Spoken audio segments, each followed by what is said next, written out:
es una iniciativa de la Vicerrectoría de Investigación de la Universidad Nacional, contarles el seguimiento y el monitoreo que estamos haciendo sobre la información, sobre la evidencia que existe sobre los tratamientos y sobre las vacunas para COVID-19. Y el título que le pusimos de Avances, Dilemas, Tensiones, Intereses es porque justamente la evidencia no puede ser vista por fuera del contexto en el que se está generando la investigación y en el que se está promoviendo el uso de las diferentes alternativas farmacológicas que van saliendo. No está exenta de incertidumbres gigantescas, de tensiones políticas entre países y, por supuesto, de intereses de quienes están detrás del desarrollo de estos productos. Yo quisiera recalcar que quiero transmitir tres grandes mensajes y la argumentación a lo largo de la charla va a estar reforzando esos tres mensajes.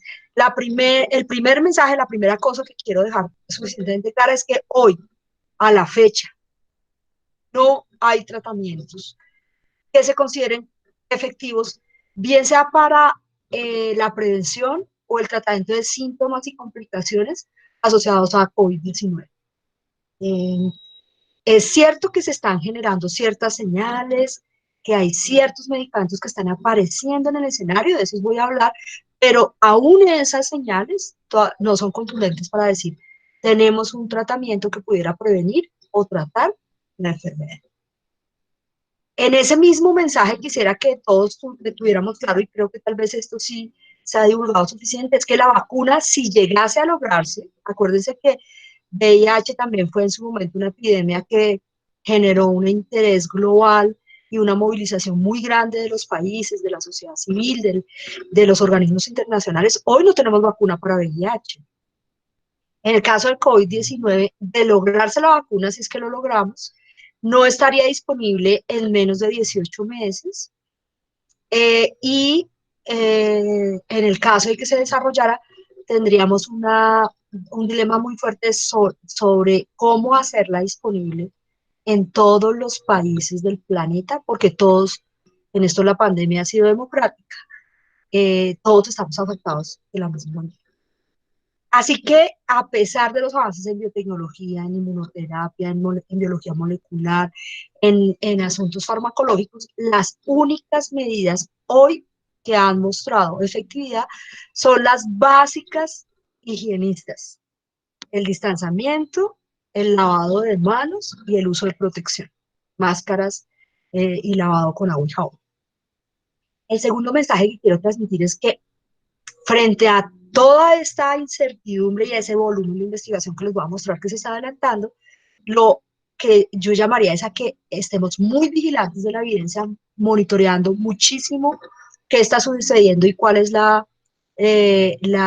cómo va saliendo la información sobre estas medidas, sobre todo con un ojo crítico, con un ojo ciudadano de control social y paciencia, mucha paciencia porque aun cuando se quieran tener resultados rápidos, necesitamos esperar a que terminen los ensayos clínicos y que tengamos una información robusta. Ese monitoreo y paciencia se requiere porque tenemos un volumen creciente de investigación que ya les voy a mostrar.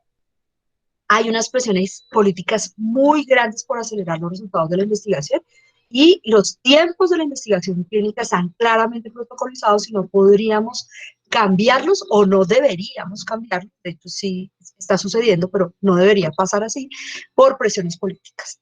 Nos encontramos en una avalancha de información no procesada gigantesca. Por primera vez se están divulgando en redes sociales de manera súper acelerada lo que se llaman los preprints o artículos científicos que elaboran los investigadores para presentar a las revistas médicas, pero que todavía no han sido sometidos y evaluados por sus pares. Entonces, antes de que haya sido evaluado, antes de que una revista haya aceptado esos artículos, ya están circulando lo que se denominan los preprints de manera masiva y esto hace que estemos expuestos a un volumen de información no procesada, no valorada adecuadamente. Hay muchos Claudia, opinadores, hay muchísimos Claudia, opinadores. ¿Sí? discúlpame que te interrumpa, no estás proyectando.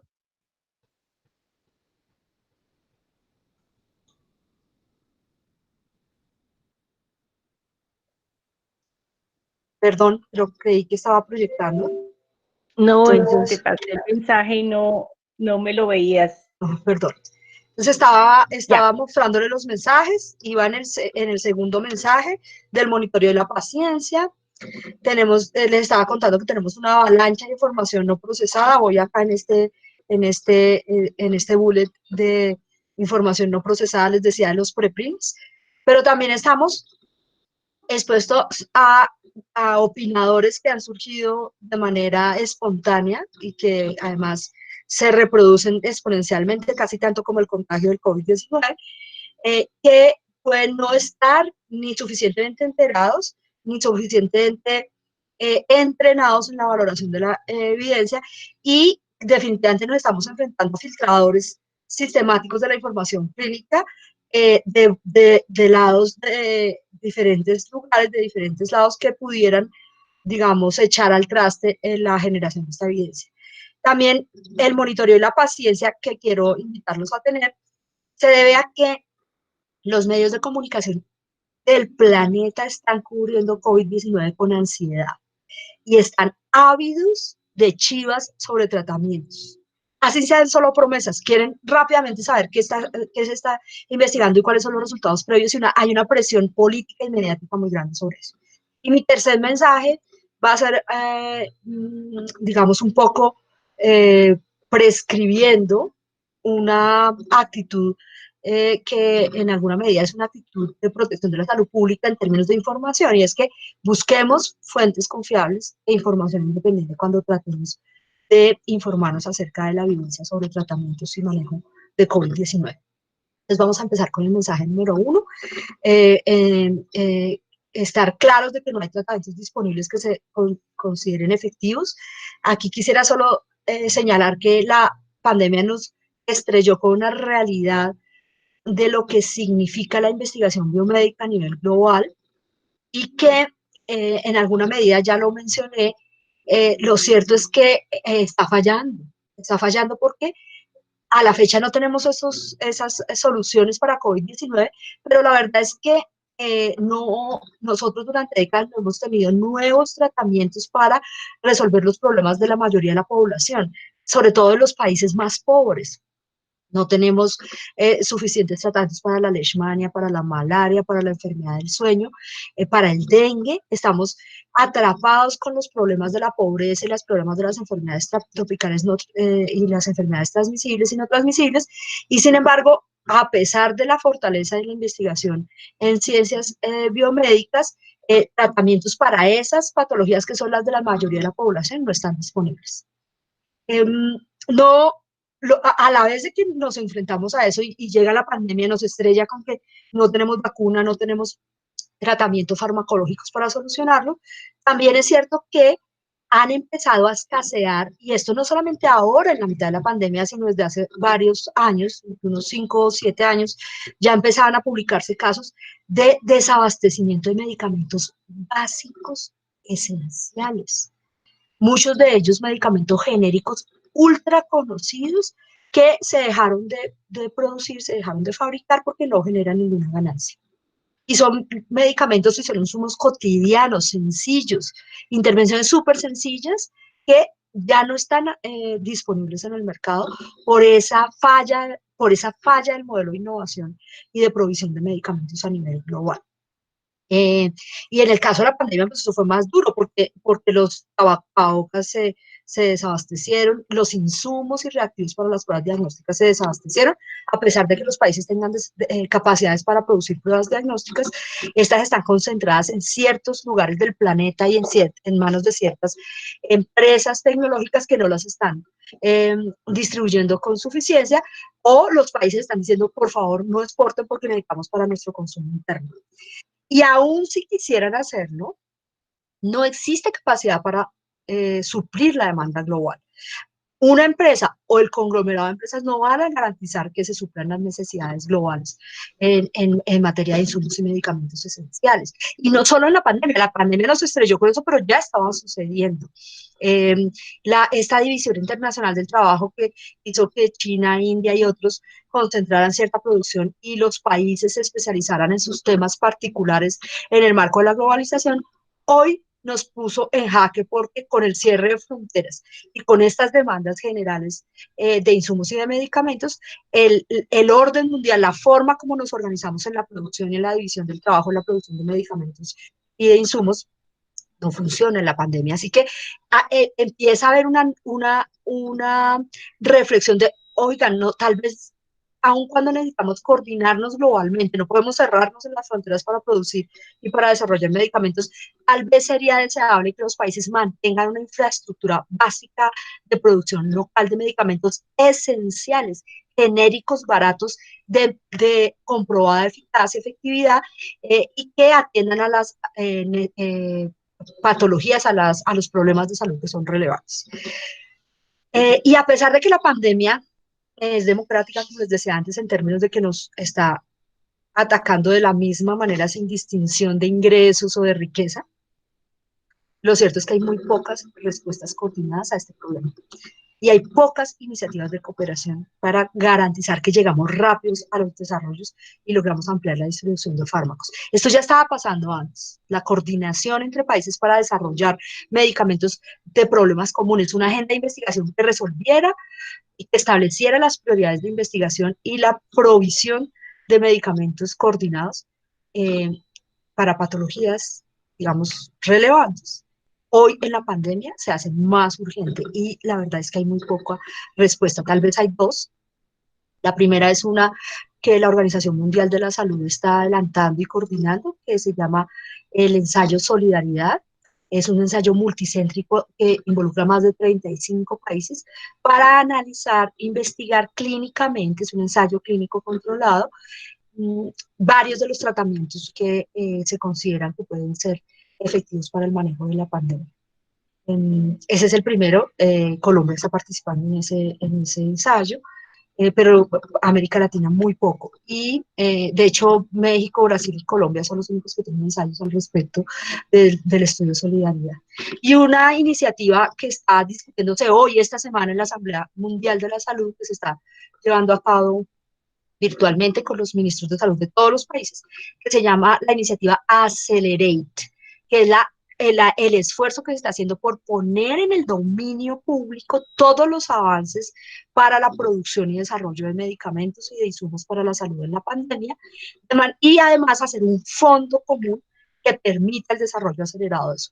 Sin embargo, ahí hay tensiones gigantes porque los países de ingreso alto, que son los que están poniendo la plata, están diciendo primero yo. En la lista de abastecimiento yo quiero primero que la vacuna, si se desarrolla, primero para mis ciudadanos. ¿Qué pasa con los demás? En un momento en el que el bien público incluso puede proteger, si no se vacuna a alguien en África o en la Patagonia, puede significar la transmisión y el contagio rápido y al final los ricos que se están distribuyendo la vacuna pudieran volver a infectarse mientras la vacunación no llegue a toda su población. Así que estamos en una situación compleja. Y lo cierto, y este tal vez es el elemento más importante que quiero mostrarles para que lo tengamos en la cabeza, es que la investigación clínica entre enero y abril sobre tratamientos farmacológicos para el manejo de la pandemia se ha disparado. Tenemos más de 300 ensayos clínicos con medicamentos de diferente tipo a nivel del planeta. Este es un análisis de la base de datos de investigación clínica que se llama Clinical Trials. Es una base de datos en la cual toda investigación clínica está obligada a registrarse ahí. Además de aprobarse en la Comité de Ética, cumplir con las buenas prácticas clínicas, una de las condiciones es que se registre en la base de datos Clinical Trials, cualquier ensayo clínico formal. Y además de que se informe a las agencias sanitarias de los países, por ejemplo, el INVIMA. El volumen de investigación pudiéramos decir que se concentra en 3 grandes grupos de medicamentos. Los medicamentos antivirales o inmunomoduladores, que incluyen un medicamento que se ha vuelto muy famoso últimamente, que se llama el Remdesivir, pero también un medicamento que se usaba para VIH, que se llama Lopinavir, Ritonavir, el Favipiravir, otros medicamentos antivirales. Un grupo de fármacos que son los anticuerpos monoclonales, estos que se desarrollan a partir de biotecnología, por ejemplo, el tocilizumab, el iculizumab, el bevacizumab, se están estudiando este grupo de medicamentos. Y después está un paquete grande de variedad de productos que incluye antibióticos. Hay varios ensayos y se está posicionando mucho globalmente la investigación sobre lo que se denomina el plasma convaleciente. Esta es la aplicación, una plasmaféresis, a partir de una plasmaféresis se separa el plasma de la sangre de las personas que ya han contraído la enfermedad y que han desarrollado anticuerpos.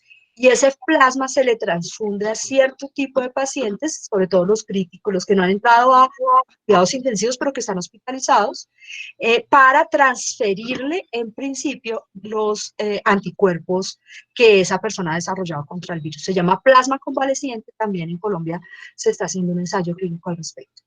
Pero si nosotros quisiéramos ponerle un zoom, unos binoculares y revisar cuáles son los medicamentos que más se están estudiando globalmente, son estos cuatro de las cuatro flechitas rojas que ustedes ven ahí.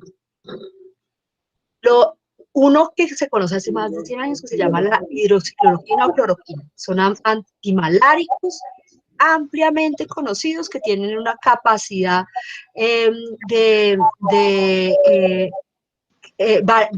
a través de diferentes mecanismos, por lo menos 4 mecanismos farmacológicos diferentes, poder evitar las complicaciones o garantizar el tratamiento de los pacientes que están presentando complicaciones, incluso como profiláctico también se está investigando. El más estudiado es la hidroxicloroquina, la noble, conocida, barata, llena de genéricos en el planeta, hidroxicloroquina o cloroquina.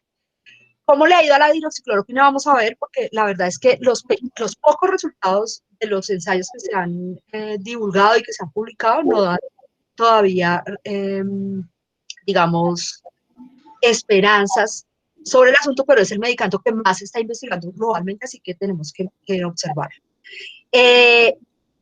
A su vez, la acitromicina, que es un antibiótico, en especial porque los pacientes que ya están complicados y que están hospitalizados pudieran presentar complicaciones respiratorias severas y neumonías de naturaleza bacteriana que requerirían antibióticos como este.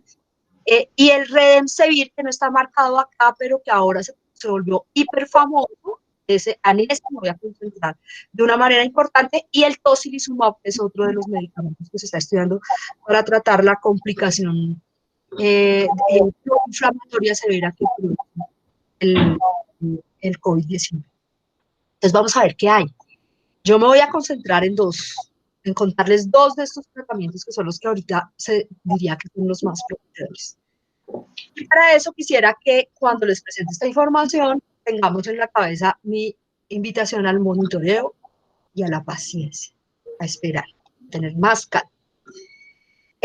Yo les mostraba el resumen de los ensayos clínicos de clinical trials hasta mediados de abril, finales de abril de este año.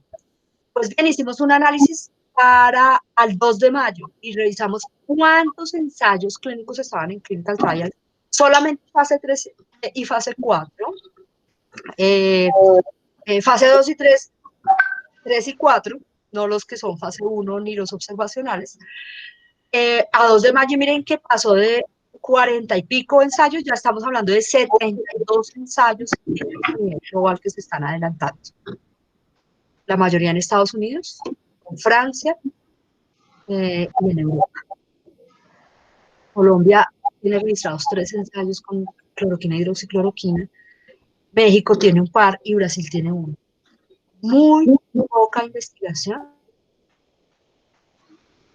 en América Latina, porque no tenemos capacidades, porque no tenemos recursos, porque las barreras para hacer investigación clínica en nuestro país son muy grandes de tipo regulatorio, no nos dejan fácilmente realizar un ensayo en nuestro país.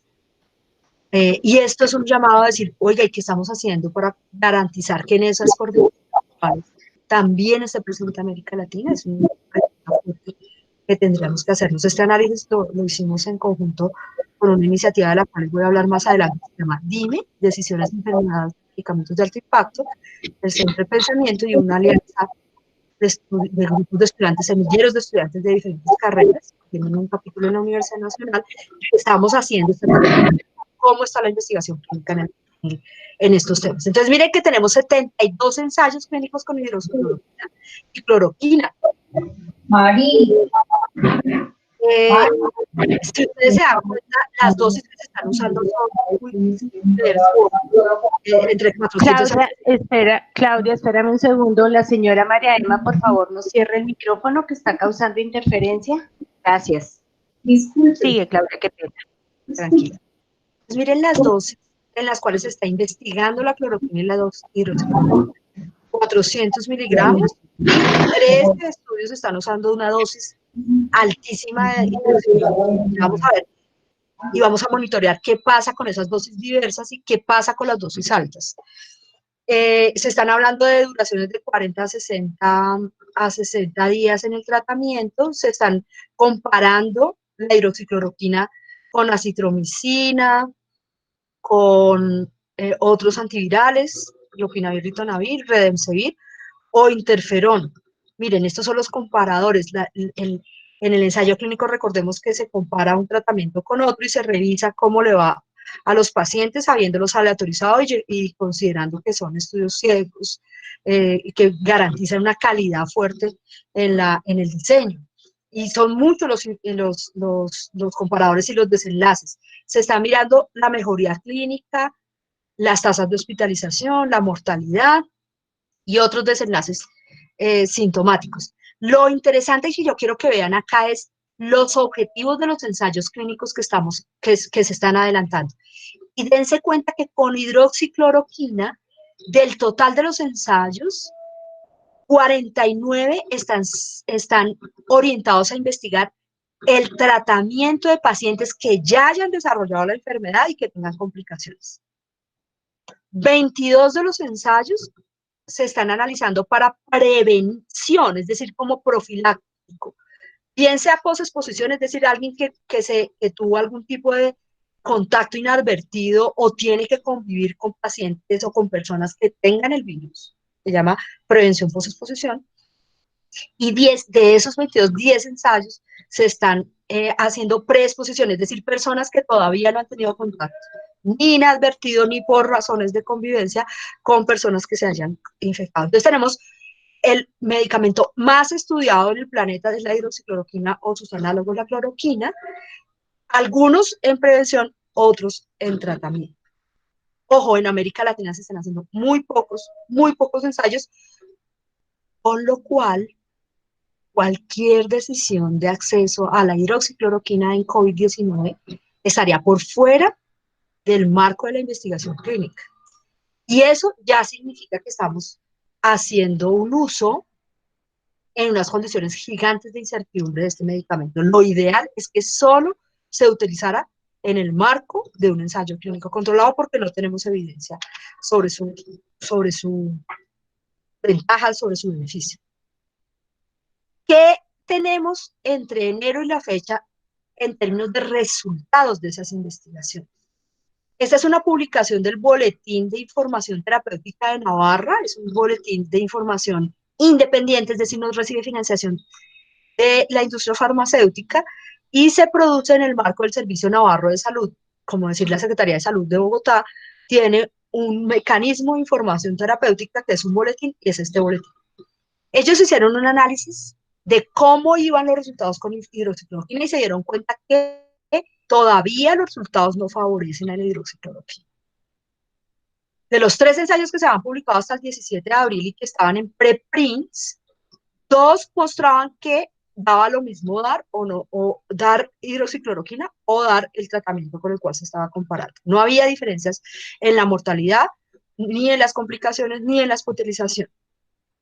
De esos 3, 1 mostraba que evidentemente pudiera tener algún beneficio. 3 estudios que no eran ensayos clínicos, sino solamente observacionales, se consideraban de muy baja calidad, tenían resultados opuestos. Unos les daba resultado adecuado, otros les daba resultado en contra de la hidroxicloroquina. Pasó una cosa muy interesante que ese estudio ya se publicó en la revista JAMA, y es que un estudio que se estaba adelantando en Brasil que combinaba hidroxicloroquina con acitromicina en dosis altas de hidroxicloroquina, 800 miligramos, tuvo que detenerse porque en ese brazo los pacientes estaban presentando más complicaciones cardiovasculares, arritmias fatales, que es el evento adverso más complicado o más relevante de la hidroxicloroquina, pero que se aumenta ese riesgo de cardiotoxicidad al combinarlo con la acitromicina, que también es arritmogénico. Entonces, al dar esa combinación en esas dosis altas de hidroxicloroquina, empezaron a ver que los pacientes estaban presentando más problemas cardiovasculares y mortalidad, así que detuvieron ese brazo de la investigación. Los otros brazos continúan. Hay un estudio observacional, en este boletín se informaba, que se ha publicado en mayo, el 1 de mayo, en donde se mostraba que evidentemente la hidroxicloroquina pudiera reducir la mortalidad de los pacientes que estaban en estado crítico. Entonces, dense cuenta que una cosa es en profilaxis, otra cosa en paciente hospitalizado y otra cosa en paciente en estado crítico. Son diferentes desenlaces, diferentes poblaciones. Estos son los resultados del análisis que hizo el Boletín Terapéutico de Navarra hasta abril 17. Resaltaba que no, hasta el momento no había tratamiento efectivo con COVID-19, que aunque la cloroquina y la hidroxicloroquina pudieran tener oportunidad en los ensayos in vitro, es decir, farmacológicamente tener algún tipo de oportunidad, no, esta hipótesis no se ha podido confirmar en los ensayos clínicos. Y que por ahora no había ninguna posibilidad de atribuirle un beneficio a la hidroxicloroquina, mientras que sí había riesgos de eventos adversos graves cardiovasculares. Ayer se publicó ayer no, el 11 de mayo se publicó en JAMA este estudio observacional, que fue publicado en un portal latinoamericano, en un resumen en español, pero pues allá abajo ustedes ven el estudio original, es en inglés, y hacía un análisis observacional, es decir, de qué había pasado con los pacientes que se habían expuesto a hidroxicloroquina en un hospital en Nueva York. Los resultados para el análisis de 1.438 pacientes que se habían hospitalizado y que habían tomado hidroxicloroquina o hidroxicloroquina con acitromicina o acitromicina solo, era que no había diferencias significativas, es decir, que todavía no podemos atribuirle un beneficio y una ventaja a la hidroxicloroquina. Para Nueva York, en un estudio observacional, es decir, un ensayo clínico controlado, que es el estándar para poder definir la ganancia, el beneficio de un medicamento, para tomar la decisión con tranquilidad sobre el uso del medicamento. Entonces, hidroxicloroquina, muchachos, el más estudiado, pero con el que tiene menos datos, menos resultados beneficiosos en materia de tratamiento farmacológico. ¿Qué pasa con el segundo medicamento que ha tenido una exposición mediática, se puso súper de moda, se hizo súper famoso? He decidido contarles bien la historia de eso porque es muy importante que la tengamos en cuenta. Es el antiviral, eso se llama un antiviral de amplio espectro, es decir, que sirve para muchos tipos de virus, que se llama el Redemsevir. El Redemsevir, la cloroquina se conoce hace 100 años, más de 100 años, el Redemsevir se conoce hace cerca de una década, ya se había utilizado y se había tratado de estudiar para el ébola, y un análogo del Redemsevir se había usado para un tipo de virus que contrae los gatos. Se dieron cuenta que actuaba sobre una diversidad amplia de virus, entre esos los coronavirus y específicamente el SARS-CoV-2, que es el coronavirus que genera el COVID-19. El Redemsevir, yo les había mostrado cuántos ensayos había globalmente entre enero y abril de este año. Hasta ese momento había 9 ensayos registrados con Redemsevir en la base de datos de Clinical Trials. Hoy ya hay 11 ensayos con ese medicamento. Los países en los cuales está este ensayo en realidad son multicéntricos, de Europa a Estados Unidos, y pocos estudios individuales en diferentes países, incluido un estudio que va a arrancar en Colombia, que ya está registrado y que va a arrancar a reclutar pacientes dentro de poco. De hecho, es liderado por un equipo de investigación de la Universidad Nacional con el Hospital Universitario Nacional. Utilizan diferente dosis de carga en Remdesivir. El tiempo de estudio es aproximadamente 10 días y solamente se asocia o se usaría en población que ya ha adquirido el virus y que se encuentra en hospitalización. Se va a mirar la mortalidad, el alta hospitalaria y la mejoría clínica. Se compara el Remdesivir con hidroxicloroquina, acitromicina, este monoclonal que ya les voy a hablar de ese que se llama el tocilizumab y el lopinavir ritonavir.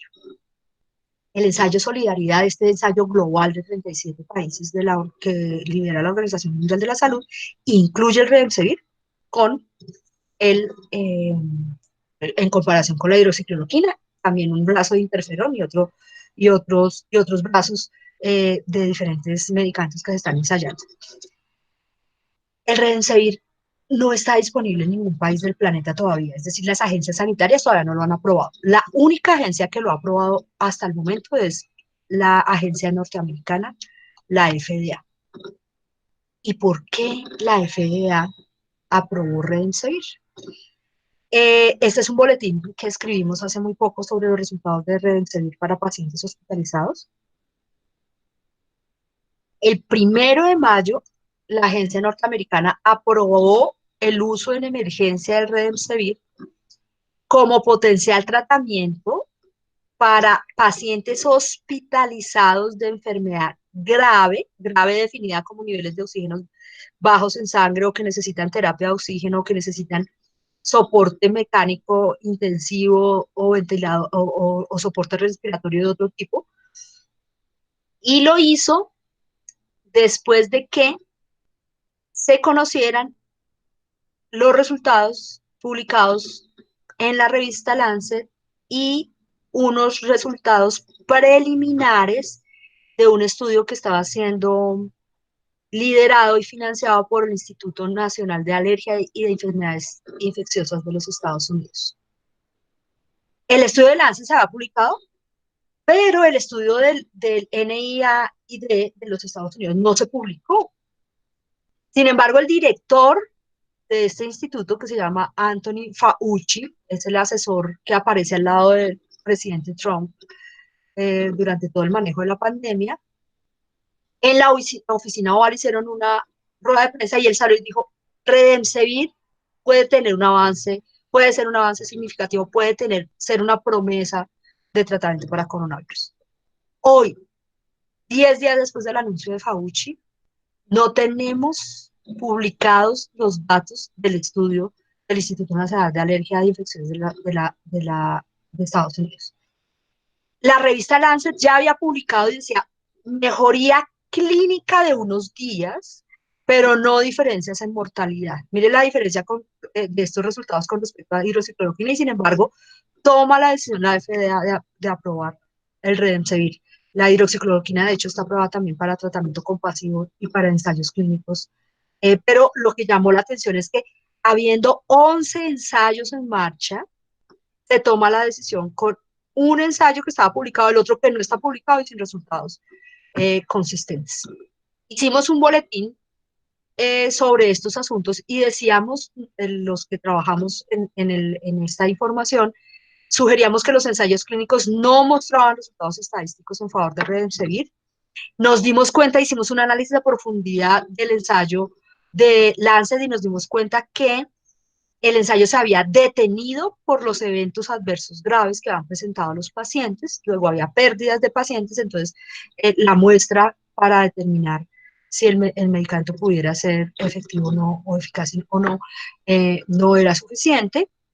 Y aunque nosotros decíamos hay una lucecita en el camino, todavía no pudiéramos decir que el Remdesivir es completamente efectivo. Deberíamos confirmarlo con los resultados de esos otros 9 ensayos que se están realizando, pero teniendo en cuenta cuáles están más claramente diseñados para que el resultado sea confiable.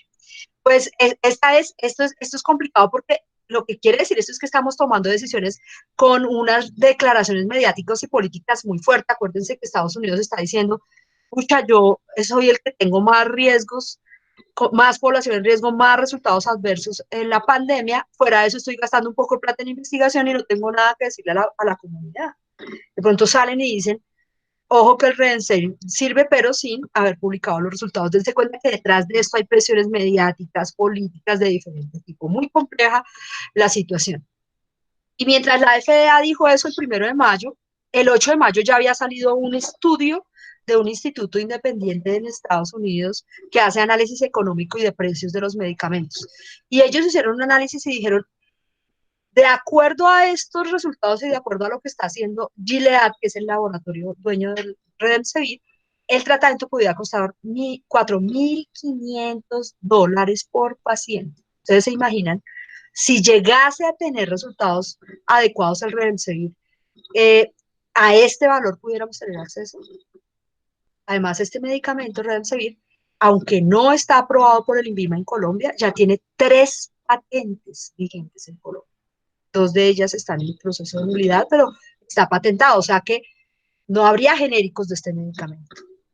Con un agravante, y es que Gilead, este gigante farmacéutico, tomó la decisión de hacer, sabe que si llega a tener resultados positivos el Remdesivir, ellos no pueden suplir toda la demanda global. Entonces dijeron, voy a ser generoso, dijo Gilead, y voy a hacer acuerdos de licencias voluntarias con varias empresas de genéricos de la India y de otros países. Dijo, yo voy a dejar que 127 países produzcan Remdesivir, pagándome unas regalías a mí, pero dejando que ellos lo produzcan. Ningún país de América Latina está en esa lista. Colombia no está en esa lista. ¿Y saben qué pusieron como condición de hacer licencias voluntarias Gilead? Que los países beneficiarios no podían hacer licencias obligatorias, es decir, no podían quitarle a él la patente sin autorización, que es una medida de salud pública que puede usarse en cualquier momento por razones de interés general y que Colombia, de hecho, ha intentado hacer en algún momento. O sea que estamos bloqueados en el caso de que hipotéticamente el medicamento pudiera tener algún beneficio. Ya les conté esta historia del Remdesivir, solo decirles que recordamos que tenemos el fantasma, ¿se acuerdan de la gripa H1N1 y la compra gigantesca de un antiviral que era el Tamiflu, que se compró a nivel global, que se compró en los países y que después él pudo establecer que la información clínica no había sido publicada en su totalidad y que realmente Roche no había publicado los datos negativos sobre el Tamiflu, así que usarlo no significaba ninguna diferencia en el mejoramiento ni de los síntomas, ni de las complicaciones, de la mortalidad por H1N1. Todos estamos diciendo, tengamos cuidado con el fantasma del Tamiflu. Hace 2 días salió una noticia en prensa, en medios y en las redes sociales de una reunión que había habido entre Gilead y el INVIMA y el Ministerio de Salud de Colombia y la Presidencia de la República. Posiblemente vamos a tener una aprobación acelerada del Remdesivir antes de que terminen los 11 ensayos clínicos y no sabemos si lo va a aprobar el INVIMA o no, pero sobre todo no sabemos qué decisiones va a tomar el Ministerio en términos de compra del Remdesivir, a qué precios y con qué condiciones. Estamos en una situación compleja. El tocilizumab es otro de los medicamentos que se está estudiando en la base de datos de Clinical Trials. Hay 19 ensayos clínicos en ejecución. En Colombia no hay ensayos con este medicamento, por lo menos no en la primera revisión que realizamos. La patente ya está vencida en muchos países y en Colombia no tiene patente el tocilizumab. O sea que se pudiera producir genéricos de tocilizumab. Sin embargo, en muchos países de América Latina posiblemente no podrían entrar los genéricos debido a que se le exigen unos ensayos particulares y específicos a los biogenéricos que pudieran no ser necesarios. En un medicamento nuevo es deseable tener un paquete de ensayos clínicos suficiente. En un genérico ya conocido, teniendo toda la información de base, posiblemente pudiéramos reducir las exigencias de investigación adicional y sin embargo las regulaciones de América Latina pudieran ser mucho más fuertes con los genéricos que con los medicamentos nuevos y desconocidos. Hay un movimiento global y en el que estamos participando muchos de los que trabajamos en estos temas, pidiendo que se genere completa transparencia sobre los datos de investigación clínica que están dando lugar a las decisiones sobre tratamientos farmacológicos en COVID-19. Que se comparta toda la información, en especial del desarrollo de vacunas. Y este grupo, Transpariment, que promueve la transparencia de esa información, ha dicho, es completamente indefendible que hoy no tengamos completa la información del ensayo clínico del Instituto de Alergias y Infecciones de Estados Unidos, que fue el que dio origen a la aprobación que tuvo el Remdesivir en Estados Unidos, pero tampoco tengamos información suficiente de los demás medicamentos que se están utilizando en el marco de investigación. Tenemos un volumen de información muy grande. Yo les presenté información procesada de los datos de los ensayos clínicos, que no es información que llegue, digamos, a la comunidad en general o que la ciudadanía tenga acceso a ella, pero sí todos los días vemos redes sociales, las encuestas que hemos hecho nosotros sobre dónde la gente se alimenta, se nutre de información, son los noticieros, los periódicos, las redes sociales. Y el mensaje que quería darles es que frente a esta ansiedad y esta presión mediática y política, lo ideal es buscar fuentes confiables de información, pero sobre todo información que haya sido producida y valorada por personal o por equipos técnicos independientes, sin conflictos de intereses, por las compañías farmacéuticas o con cualquiera de estos países o gobiernos que tienen intereses en desarrollar uno u otro producto. Les voy a poner un ejemplo de una fuente de información confiable que estamos construyendo desde la universidad desde hace unos 8 años. Es un bien público, es decir, es una plataforma de información a la cual ustedes pueden acceder, ahí está el link. La constituimos o producimos esa información en una comunidad de práctica de 9 países. Pues, cuando decimos comunidad de práctica me refiero a profesores, investigadores, miembros de organizaciones de la sociedad civil, incluso técnicos de los gobiernos de República Dominicana, El Salvador, Costa Rica, Ecuador, Perú, Brasil, Argentina.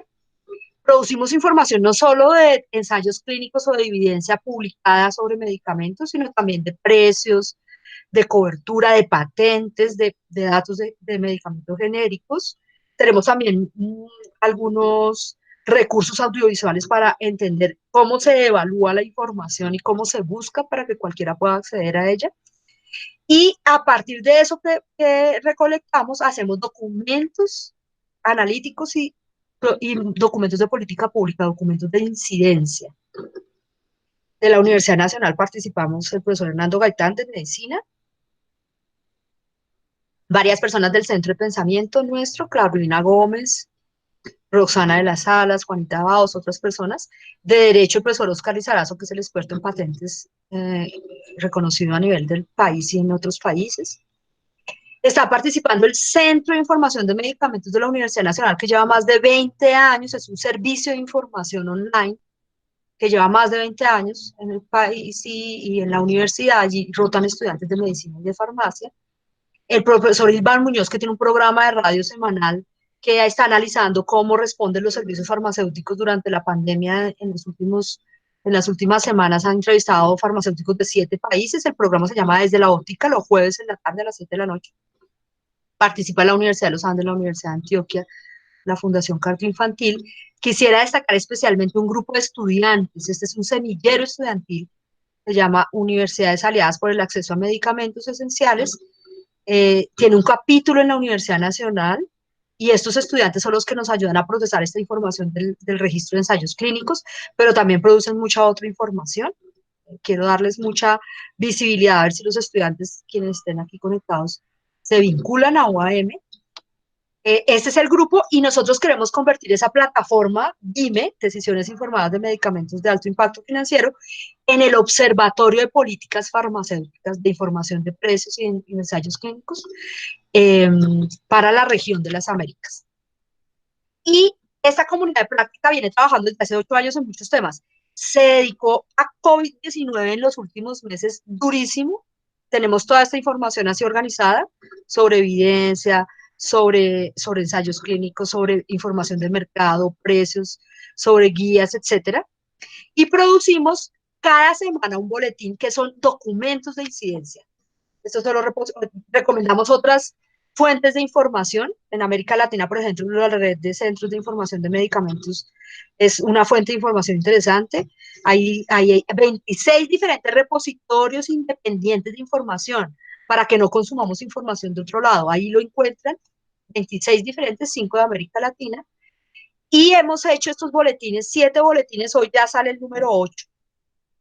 Les di la primicia de todo el análisis de los ensayos de hidroxicloroquina. Y esos boletines se han convertido en documentos de incidencia. Por ejemplo, el número 2, hicimos recomendaciones sobre patentes y propiedad intelectual. Y a partir de ese documento, la congresista Angélica Lozano hizo un movimiento fuerte a nivel nacional, recolectó firmas para pedir que el gobierno nacional establezca flexibilidades a las patentes sobre medicamentos e insumos para la pandemia de forma tal que podamos tener versiones genéricas sin pagar esos monopolios tan altos. También le pedimos en uno de esos boletines al INVIMA que restringiera el uso de la hidroxicloroquina solo para personal absolutamente crítico en condiciones humanitarias o en el marco de investigaciones clínicas. Produjimos un documento muy interesante que tuvo mucha visibilidad en medios de comunicación y fue un análisis de los precios y de la información técnica de las pruebas diagnósticas que se están usando para el COVID-19. Ahí incluimos informaciones de 5 países de América Latina y otras regiones. Este tuvo mucha divulgación. Produjimos un buen boletín que también lo cité durante la presentación sobre el Remdesivir. Y acá yo les dejé resaltado en azul la importancia de que toda esta información sea la fuente de actualización o la referencia de actualización del Hospital Universitario Nacional y de nuestra caja, de nuestra EPS Unisalud, porque los que estamos produciendo esta información somos justamente un equipo grande de América Latina en el que participan profesores de la universidad y grupos de investigación de la universidad. Ya les he contado que esta es una forma de cooperar y colaborar, bienes públicos producidos por cooperación y colaboración, y además, así como Medicina está haciendo esta serie de actividades diarias de actualización, nosotros también estamos promoviendo espacios de educación, de actualización, webinars, con la Universidad de los Andes, de Justicia y otras iniciativas sobre temas relevantes del derecho a la salud en los tiempos del COVID-19. Muchísimas gracias. Hasta aquí iba mi presentación. Claudia, muchísimas gracias por esa ilustración que nos has hecho, definitivamente ese ejercicio de síntesis y consolidación de la información que nos ahoga. Espléndido. Y hay un comentario, hay una información que nos había dado el profe Mario Hernández acerca del capitalismo cognitivo.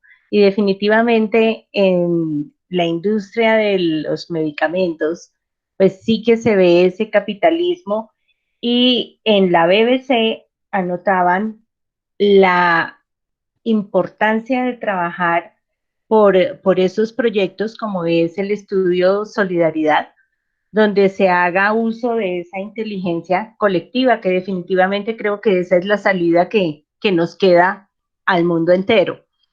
Te voy a dar paso a algunas preguntas que nos han hecho aquí en el chat. Nos dice Karen, en los medicamentos que se requieren en casos de pandemias, ¿no hay normas o leyes que impidan que los precios sean altos?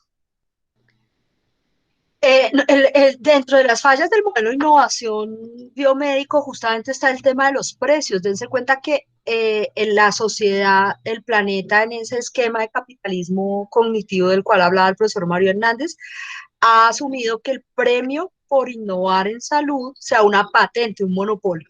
Y al tener ese monopolio, en realidad, lo que le estamos dando es la oportunidad al que produce ese medicamento o esa innovación de poner el precio que quiera. En las condiciones de monopolio, el que tiene el poder del mercado es el quien tiene la patente. Y lo peor aún, lo peor de todo esto es que además no existe transparencia sobre la forma como se establece ese precio. Nadie sabe cuánto vale realmente la investigación clínica, nadie conoce exactamente cómo se establecen los mecanismos de producción, los costos de producción. Entonces termina poniéndose el precio que aguante el país, que soporte el comprador. De ahí, y cuando no se trata de medicamentos patentados, eh, se ejerce otro poder, otros poderes como el poder de marca, simplemente la capacidad de poner un precio, dada la incapacidad del comprador de establecer los límites a ese precio. Se dice que es un mercado altamente asimétrico y altamente opaco en la información sobre la transparencia de precios.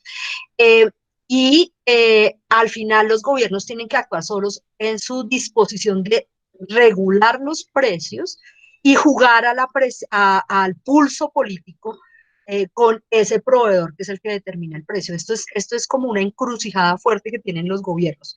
Hace un año, justamente este año se está cumpliendo un año, la Asamblea Mundial de la Salud, perdón, o sea, la reunión de todos los ministros de salud del planeta, emitió una resolución sobre la necesidad de la transparencia de los precios de los medicamentos como un mecanismo para que los gobiernos, los estados y las sociedades hagan vigilancia y control social y garanticen que esos precios se logran regular, se logran gestionar y se logran bajar. Y se posicionó a partir de esa resolución el concepto del precio justo. El precio justo es aquel que se da en condiciones de competencia. El precio justo tiene que ver con los resultados en salud del medicamento del cual estemos hablando, pero sobre todo tiene que ver con el control social y la capacidad de los gobiernos de garantizar el acceso a la población que lo necesita. Pero es un problema de economía política y de muchas tensiones y de muchos intereses. La voluntad política de los gobiernos y de las sociedades es el que va a transformar esa realidad de la opacidad y de los precios altos y de los precios exageradamente altos que que estamos pagándole a la industria farmacéutica a nivel global. Y la pandemia nos está ayudando a discutir eso, a desnudarlo, y ojalá que la pospandemia nos permita construir un modelo diferente en la forma como regulamos y definimos los precios en el mercado de medicamentos y de insumos para la salud en general. Muy bien, Claudia. Aquí Marta Lucía Cardona te dice, gracias por aportarle tanto a la humanidad como partícipe de las investigaciones. Qué orgullo.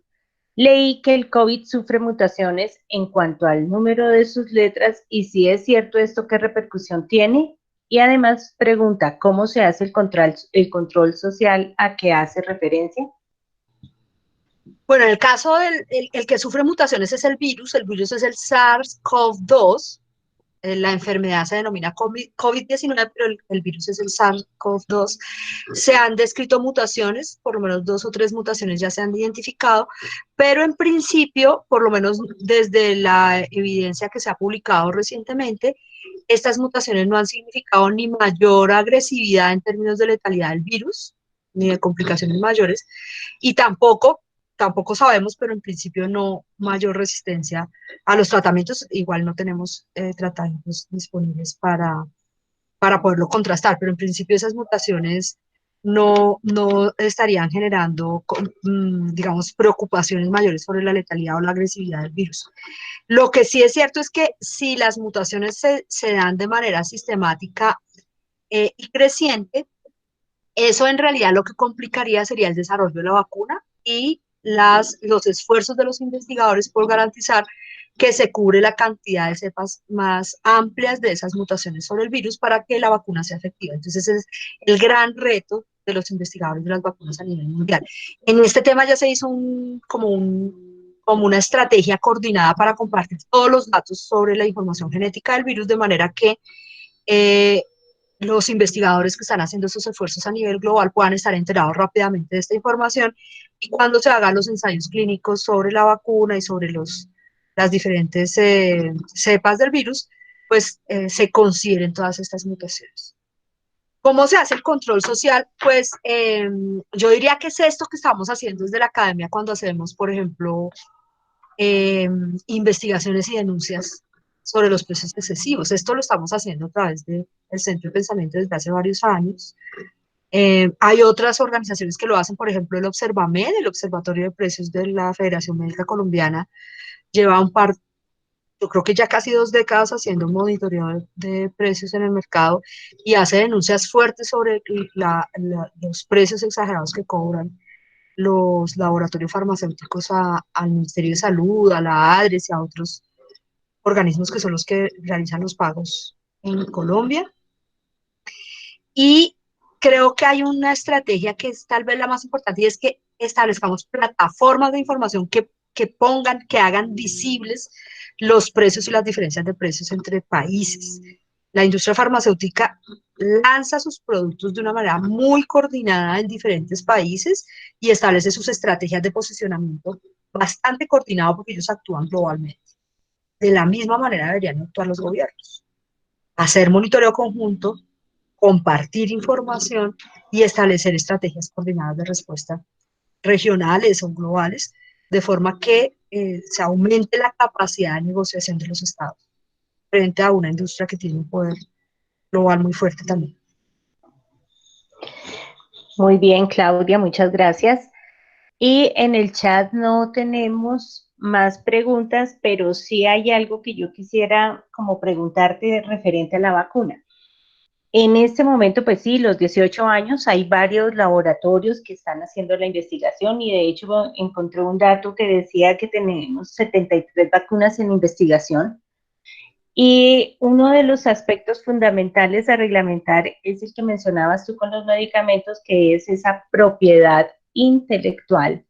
Entonces, viene la puja por quién es el primero en ganarse esa propiedad intelectual y tendría casi que el mismo recorrido que han tenido los medicamentos en el mundo. Entonces, en esa parte de reglamentación, Colombia, ¿qué posición tiene frente a las vacunas? Pues nosotros tenemos una postura en propiedad intelectual que es muy ortodoxa de defensa, muy fuerte de, de la propiedad intelectual y de las patentes. De hecho, somos de los países de América Latina que más patentes farmacéuticas conceden. Incluso para medicamentos que en principio no deberían ser premiados con esa innovación. Es decir, somos relajaditos en la concesión de patentes. Sin embargo, se tomaron 2 decisiones durante la pandemia que pueden ser relevantes. Una es que se declararon de interés público todos los medicamentos y dispositivos e insumos que se requieran para el tratamiento de la pandemia. Esto significaría que en el caso de que un medicamento o una vacuna fuera exitosa y tuviera una patente en el país, en principio el gobierno nacional tendría que aceptar que no está protegida por patente, pero eso tiene unos procedimientos administrativos súper complicados y quienes trabajamos en estos temas consideramos que es un saludo a la bandera. La segunda cosa es que hay un movimiento global. Yo no sé si ustedes vieron y oyeron un Instagram Live que se hizo esta semana entre el expresidente Santos y el exministro Alejandro Gaviria. Y ahí mencionaron esto de la vacuna o cualquier desarrollo de preventivo para el COVID-19 debería declararse un bien público global y ser, digamos, no estar protegido por patente. Santos incluso dijo que ha firmado una carta de varios presidentes, expresidentes y líderes globales que están diciendo, no señores, la vacuna no puede estar protegida por monopolio y no puede terminar siendo, digamos, propiedad de nadie porque es un bien público, debería ser un bien público de la humanidad. Y yo creo que el mensaje sí es este, si como humanidad no somos capaces de entender que esto no puede convertirse en una propiedad de una empresa en particular, estaríamos fallando como planeta en la respuesta a la pandemia. Creo que el mensaje central sería las vacunas o cualquier tratamiento profiláctico debería ser un bien público disponible para la humanidad y los países tendrían que hacer todos los esfuerzos para garantizar rápidamente su disponibilidad y su disposición y su financiación completa. Pero pues este es digamos, un ideal, ¿no? Es como una meta. esta semana en la organización, en la Asamblea Mundial de la Salud se está discutiendo eso y alguien me decía, la generosidad de las industrias farmacéuticas y de los países grandes no es tan alta como lo que esperaríamos. Pues bueno, Claudia, esperemos que el termómetro de la generosidad sea mayor de lo que nosotros creemos y que lo logremos. De todas maneras, Claudia, muchísimas gracias por toda esta ilustración, por tu participación. Y Felipe Andrés acá nos está diciendo que quiere vincularse a tu grupo, que es médico. Le acabo de mandarle el link. Ah, bueno, perfecto. Entonces, para los interesados, ahí tienen el correo de la profesora Claudia para poderse vincular a este grupo de investigación. Bueno, Claudia, ya se nos agotó el tiempo. Ojalá podamos contar contigo en otra próxima sesión y te agradecemos muchísimo la participación. Muchas A gracias a nuestros, ustedes. Gracias por haberme oh, invitado. señora, a ti muy amable. Y a nuestros oyentes, entonces, les informamos que para esta tarde a las 5 de la tarde tenemos la charla Trabajo, Productividad, Bienestar y Comunidad en Colombia en época de COVID-19 a cargo de Juan Camilo Nempeque Rincón, que es terapeuta ocupacional egresado de nuestra universidad. Los esperamos a todos muy puntuales a las 5. Muchísimas gracias por conectarse a nuestro programa y nuevamente para Claudia, muchas gracias y feliz tarde para todos. Que estén muy Gracias, bien. hasta luego.